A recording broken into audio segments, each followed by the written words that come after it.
Have you ever wondered who Mary Magdalene really was? For centuries, many people have believed she was a prostitute, a fallen woman rescued from a sinful life.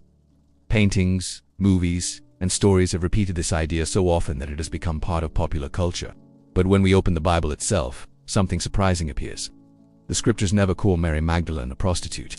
In fact, the Bible presents her as something very different. She was a devoted follower of Jesus Christ, a faithful witness to his ministry, and the very first person to see the risen Savior after the resurrection. Her story is not one of shame, but of redemption, devotion, courage, and faith. Today we will look closely at what the Bible truly says about Mary Magdalene, why she has often been misunderstood, and what her story teaches us about the transforming power of Jesus Christ. Mary Magdalene first appears in the Gospel of Luke. In Luke chapter 8 verses 1 and 2 we read these words, "And it came to pass afterward, that he went throughout every city and village, preaching and showing the glad tidings of the kingdom of God. And the 12 were with him, and certain women, which had been healed of evil spirits and infirmities, Mary called Magdalene, out of whom went 7 devils." This brief passage tells us something remarkable.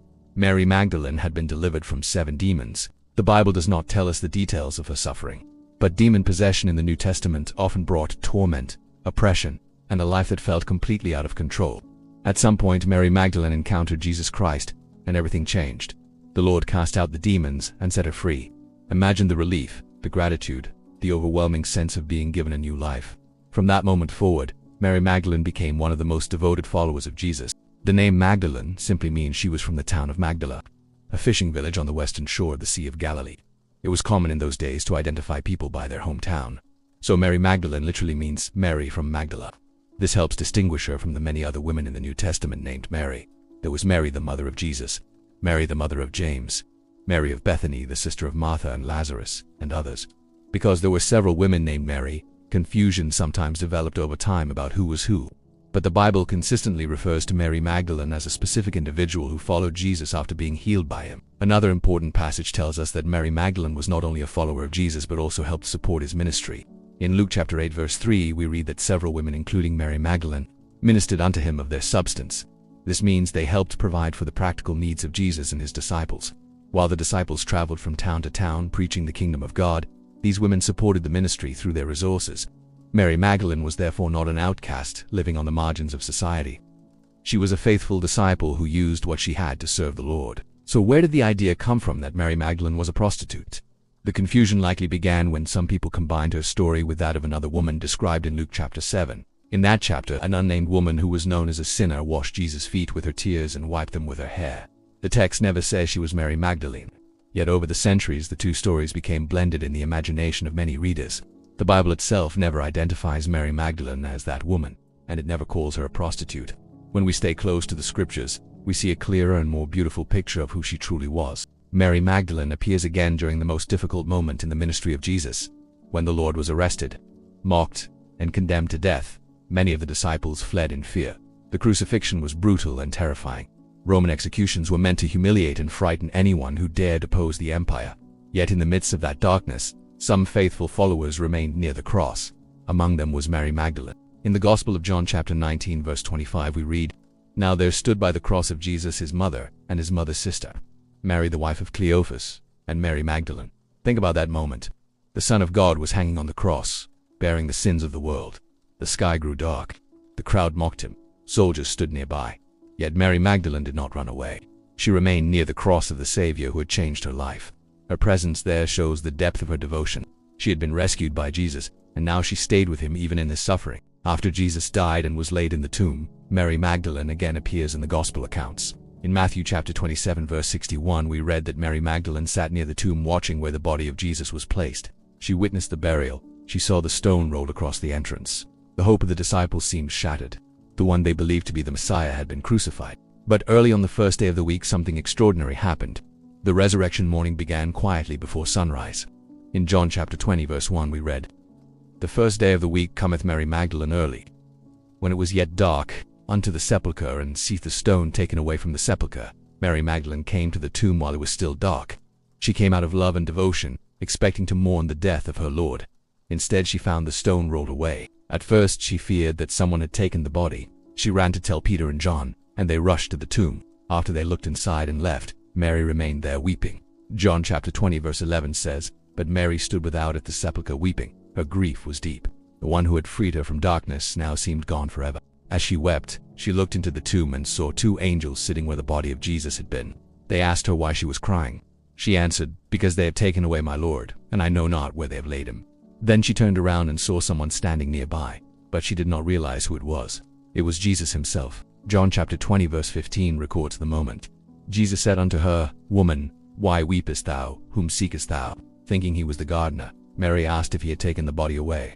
But then Jesus spoke a single word that changed everything. He said, "Mary." In that instant she recognized him. The voice of her risen Lord called her by name. She turned and cried out, "Rabboni," which means teacher. Jesus Christ had risen from the dead exactly as he promised, and the first person he chose to reveal himself to was Mary Magdalene. This is one of the most beautiful moments in the entire gospel story. The Savior of the world appeared first, not to kings, not to religious leaders, but to a woman who had once been tormented and broken until he set her free. Jesus then gave her a message to carry to the disciples.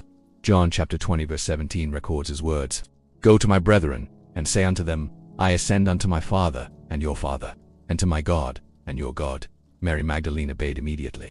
Verse 18 tells us, Mary Magdalene came and told the disciples that she had seen the Lord. She became the first messenger of the resurrection. Think about the significance of that moment.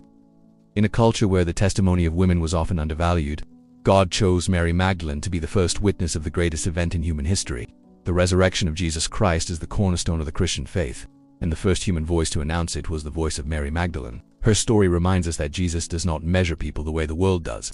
Society often labels people by their past failures, their struggles, or their reputation, but Jesus sees the heart. He restores lives. He calls people into a new purpose. Mary Magdalene's life shows the transforming power of Christ. Once oppressed by darkness, she became a faithful disciple, a supporter of the ministry, a witness at the cross, and the first herald of the resurrection. There is also a deeply personal lesson in the moment when Jesus called her by name. When he said, "Mary," everything changed. The risen Savior knew her personally. The same is true today. Jesus Christ knows each of us by name. He sees our struggles, our doubts, our pain, and our hopes. And just as he called Mary from sorrow into joy, he still calls people from darkness into life. The resurrection morning also reminds us that grief is not the final chapter for those who trust in Christ. Mary Magdalene came to the tomb expecting death. Instead, she encountered life. The empty tomb declares that sin and death have been defeated. Jesus Christ conquered the grave. Because he lives, those who believe in him have the promise of eternal life. Mary Magdalene's story therefore stands as a powerful testimony of grace. The Bible does not define her by sin. It defines her by redemption and devotion. She followed Jesus because she loved the one who saved her. She remained faithful even in the darkest hour. And she became the first witness of the risen Lord. Throughout history, her story has inspired believers to remember that no life is beyond the reach of God's grace. The same Jesus who freed Mary Magdalene is still transforming lives today. He still brings healing to the broken, hope to the weary, and forgiveness to those who turn to him. As we reflect on her life, we see a pattern that echoes throughout the gospel. Jesus meets people in their deepest need, restores them with compassion, and invites them into a life of purpose and faith. Mary Magdalene did not become famous or powerful in the eyes of the world, yet her place in the resurrection story is eternal. She was chosen to proclaim the greatest news ever spoken: the Lord is risen. And that message continues to echo across the centuries. The tomb is empty, Christ is alive, and those who trust in him are given new life. If Mary Magdalene's story teaches us anything, it is that the grace of God can completely transform a life.